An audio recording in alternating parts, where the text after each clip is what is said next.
Hi, Enzo here again. Welcome to my kitchen. Today we're going to cook a chocolate beer cake. For the beer I used a Polish porter, very high distinguished in flavor, very malty and a little bitter, and I think it will go very well with the cake. As ingredients we have castor sugar, butter, almond and hazelnut meal, eggs and chocolate. We're going to put all this together. For the chocolate, I just melt this down with the butter, like so, and we're going to just not too hot, just melt it down nice and gentle. Now we're moving to the eggs. We're going to beat the egg whites with a pinch of salt, and just right here. And we're going to cream the egg yolks with 350 grams of sugar until they're nice and fluffy and they go a little bit white as well. The egg yolks are looking pretty good. They're nice and fluffy, they're going white. The egg white's also done. Now is the time to assemble the cake together. So in a larger bowl, I'm putting the chocolate and butter melted.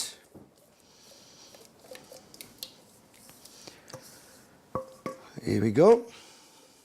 Then I'm going to put my egg yolks into it. Oh, look at that.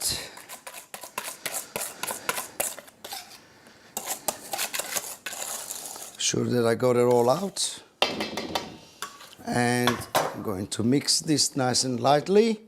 Not too over mix, just fold it through it nicely, like that. Lovely. Then I'm going to put 150 ml of this beautiful beer into it. Still nice and fluffy since this morning. There we go. And then I'm going to fold it in also the almond and the hazelnut meal. And it's, oh, smell that. Chocolate and beer together. It's absolutely fantastic. Like it. I would even call this birthday cake. So I'm going to rain my almonds and hazelnut meal. And then fold it through it.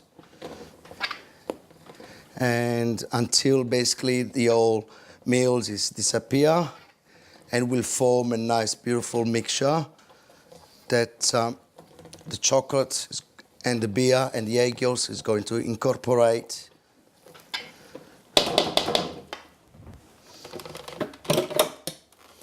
So 1/3 into it,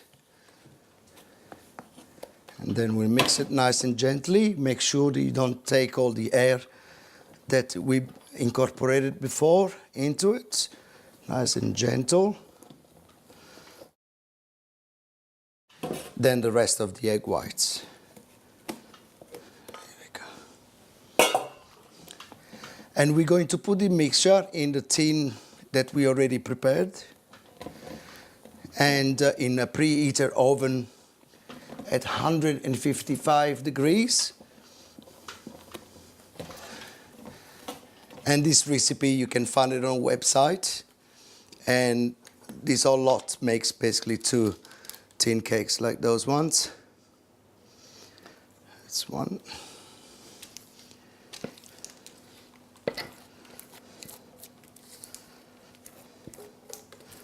Nice. And just a little bit on that one.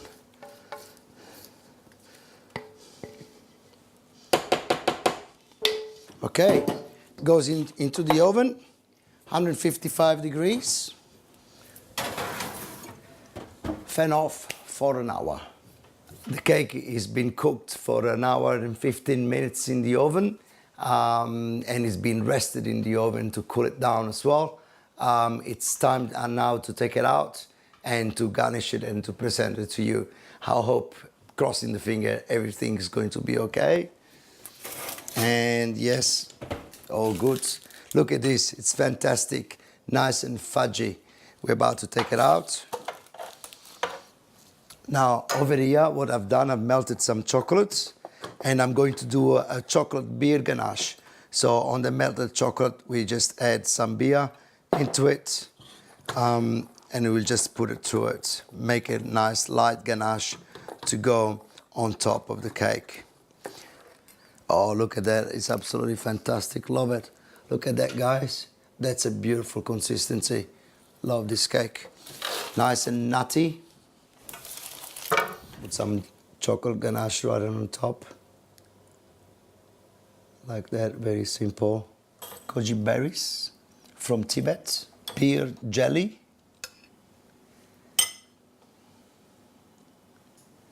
And compressed apricots.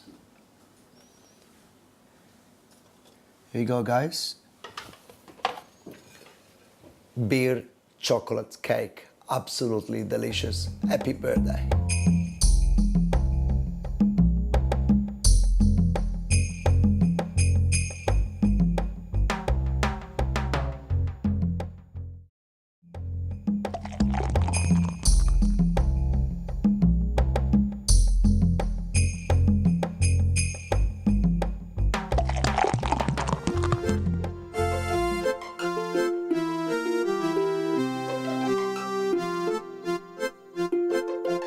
So Dave, how did you get into brewing? Well, my brother and I both lived in the States for some time. My brother lived in Seattle for about 8 years and I was in New York, and we got used to the interesting beer styles over there. We both came back to Melbourne and realised that there wasn't a lot available with that sort of variance and that sort of character. So we thought, we'll go back over, buy a system, come back and make it ourselves here, but on a commercial level. So that's how we basically got into it. And my brother did quite a bit of brewing with a brewery in Seattle, and basically learnt how to pull apart a brewery and do all the preparation work for setting up a brewery in Moorabbin. So that's how we came about. So Dave, what does Two Brothers do differently? What's different in your technique? We actually have a fairly unusual mash process.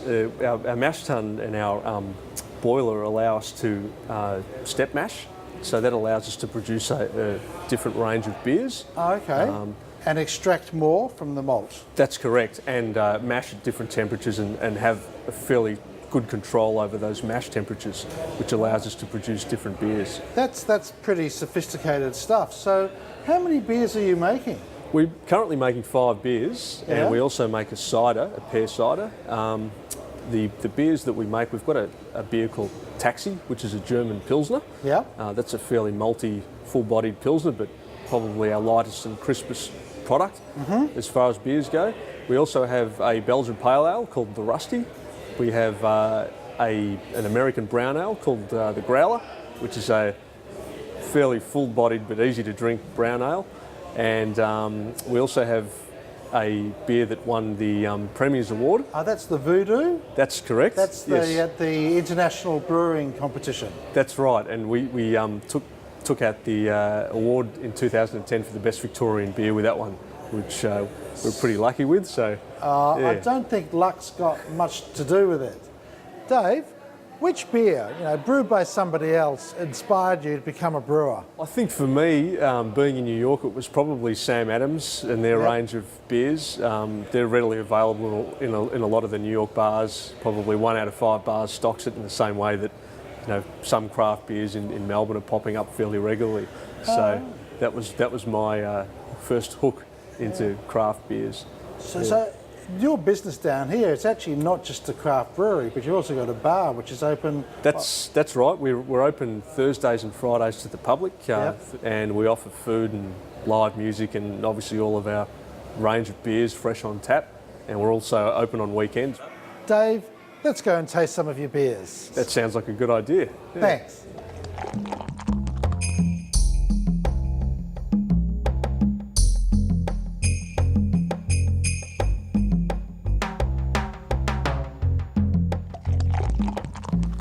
Welcome back to the Keg Room. We're now going to look at our import. This week's import is Truma Pils from Austria.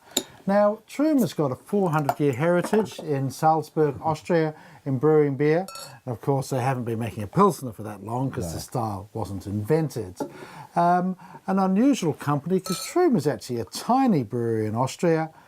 In 2003, I think, certainly a few years ago, they opened a second brewery in Berkeley in California. Oh, really? Okay. And they claim that the beer tastes exactly the same, but this is the Austrian one. But there's a few question marks over who actually owns the American operation. So doesn't matter, we're looking at the beer at the moment, not me being super critical about breweries who reinvent history.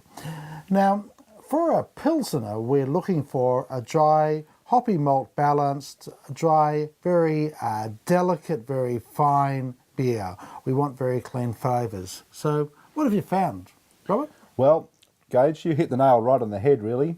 You say we're looking for a nice hop malt balance, and there it is personified. Absolutely, I would say. It's got that really nice bitterness to it, but a slight strawy, malty flavour to go with it as well. It's a bit of caramel in the smell. It's and even in the taste of it, it's a slight bit of caramel I found. But oh man, it's a really good beer, this one, and I can't fault it at all. Really, I'm going to give this 4 stars. You're a hard man, Robert. You can't fault me to give it 4 stars. Well, I reckon it's got some really nice malty flavours on the nose. It's delicate. This is what this beer all about, is delicate malt, delicate hops, this lovely, long, dry, spicy flavour. This is like drinking champagne. It's very high quality. The flavours wash all the way across your tongue, that long, lingering finish. Yeah, it doesn't die at all, does it? Yeah, no, beautiful beer.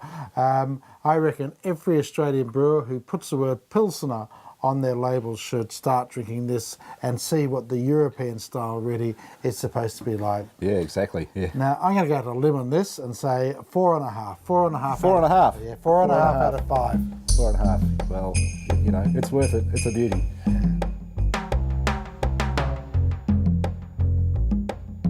Well, that just about finishes what we're doing today on Pilsner. Next week, English Pale Ales. English Pale Ales. Yep. And what you might like to do is have a look at our website, look at Enzo's recipes, look at our style map, see how our beers are actually going. And, you know, I'll put a bit of a challenge out there. For the first viewer who reckons there's an Australian Pilsner which compares with the Truma, send me an email and your details and I'll send you a Beer Frontier t-shirt. Thank you and good night. And good night.